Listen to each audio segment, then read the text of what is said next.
दोस्तों अभी भारत में लॉकडाउन जैसी सिचुएशन है। भारत में लगभग सब कुछ बंद है, जिसके वजह से हमारी इकोनॉमी में भारी गिरावट देखी जा सकती है और भारत की जीडीपी ग्रोथ भी बहुत तेजी से गिरती हुई नजर आ रही है। हालत इतनी बुरी हो चुकी है कि गवर्नमेंट को कई लाख करोड़ कर्ज लेना पड़ रहा है देश चलाने के लिए। ऐसे में अक्सर लोगों के मन में एक सवाल आता है कि गवर्नमेंट को कर्ज लेने के बजाय ढेरों नोट छाप लेने चाहिए, क्योंकि गवर्नमेंट तो पैसे छाप सकती है, क्योंकि गवर्नमेंट के पास नोट छापने की मशीन है और ढेरों पैसे छापने से हमारी इकोनॉमी और जीडीपी ग्रोथ भी नॉर्मल हो जाएगी।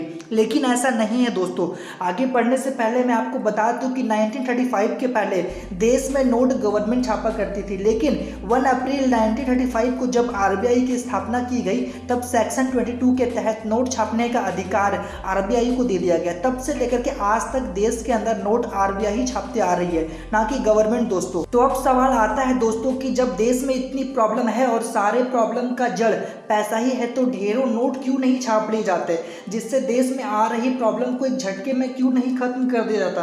देश में इतनी गरीबी और बेरोजगारी जो बढ़ रही है, ढेरों पैसे छाप करके क्यों नहीं सबको अमीर बना दिया जाता, जिससे कि बेरोजगारी भी कंट्रोल में आ जाती। लेकिन ऐसा नहीं है दोस्तों, क्योंकि जिन जिन देशों ने ऐसा करने की कोशिश की उनके रिजल्ट्स काफी भयानक देखने को मिले दोस्तों। तो चलिए दोस्तों एक्सप्लेन करते हैं और चीजों को समझते हैं कि आखिर गवर्नमेंट ऐसा क्यों नहीं कर सकती। दोस्तों इस टर्म को समझाने से पहले मैं आपको बिल्कुल बेसिक तरीके से चीजों को एक्सप्लेन करना चाहूंगा, जिससे कि चीजें आपको और क्लियरली समझ में आए। दोस्तों आइए इस चीज को एक एग्जाम्पल के थ्रू समझते हैं। दोस्तों मान लीजिए कि एक गांव में 5 लोग रहते हैं और सबके पास 100 रुपए है और उस गांव में केवल 50 केजी चावल पैदा होता है। तो उस 50 केजी चावल का जो टोटल कीमत होगा वो 100 × 5 = 500 रुपीज। अब जरा मान लीजिए कि उस गांव में एक नोट छापने की मशीन है और गांव की गरीबी हटाने के लिए गांव में ढेरों नोट छाप दिए जाते हैं और सबको 1,000 रुपए दे दिया जाता है।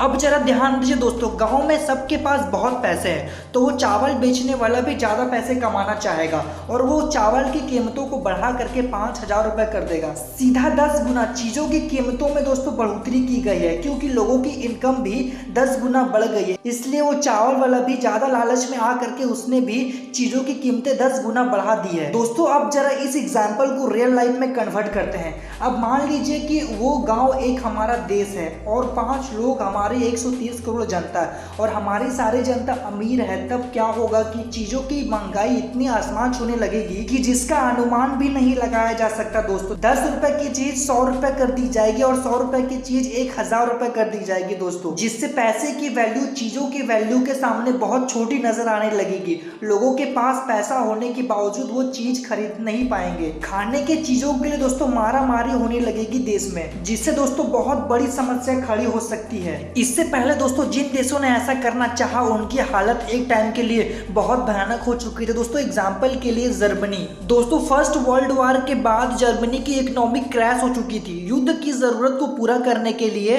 जर्मनी पूरा कर्ज में डूब गया था। बहुत से देशों से कर्ज ले लिया था जर्मनी ने। दोस्तों युद्ध हारने के बाद जर्मनी अपने ऊपर का कर्ज चुका नहीं पाया। तो ऐसी कंडीशन में दोस्तों जर्मनी ने बिल्कुल यही सोचा कि हम क्यों नहीं ढेरों पैसे छाप लेते हैं, जिससे सारी कर्ज समेत सारी प्रॉब्लम्स दूर हो जाएगी। और उसने बिल्कुल ऐसा ही किया और उसने दोस्तों बेहिसाब पैसे छापने शुरू कर दिए। फिर नतीजा ये हुआ कि जर्मनी की करेंसी अनवैल्यूएबल हो गई चीजों के सामने और महंगाई तो बिल्कुल आसमान छूने लगी। दोस्तों यही नहीं, जिम्बाब्वे ने भी बिल्कुल जर्मनी जैसी गलती करी थी और अनलिमिटेड करेंसी छापने लगी। नतीजा ये देखा गया कि दोस्तों जिम्बाब्वे की करेंसी अनवैल्यूएबल हो गई। लोगों को अंडे और ब्रेड जैसी चीज खरीदने के लिए भी बैग भर भर के पैसे देने पड़ते थे, क्योंकि करेंसी ज्यादा छापने से वहां की करेंसी US डॉलर की कीमत 25 मिलियन जिम्बाब्वे डॉलर के बराबर हो गई थी। इतिहास में इस इंसिडेंट को जिम्बाब्वे की अति मुद्रा स्फीति या इन्फ्लेशन का नाम दे दिया गया दोस्तों। इसलिए दोस्तों बिल्कुल सिंपल सा कॉन्सेप्ट है कि ज्यादा पैसे मतलब ज्यादा महंगाई, जो कि दोस्तों संभव नहीं है। और ऐसा करने से स्टॉक मार्केट भी जमीन में आ जाएगी